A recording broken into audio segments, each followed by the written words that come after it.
Adamlar 29 Ağustos'ta PK marketinde lotereya oyunu cemlenecektir lan. Lotereya oyununu kımmat bahalı fawwatlar maşin fawwatı olacaktır lan.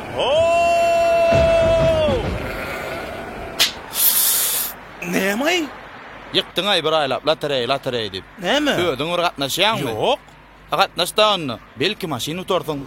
Mehman dostlar, 29 Ağustos'ta PK marketinde en kımmat bahalı fawwatlar şeýlede maşin fawwaty bolan lotereya oyunu cemlenýär. Lotereya oyunun 50 tane hozurluk tehnikleri hem de Nissan Versa maşini size garaşýar. Lotereya oyununa gatnaşmak ören anfat. 10 manattan geçirip sevda eden müştere PK marketi lotereya biletini sowgat edýär.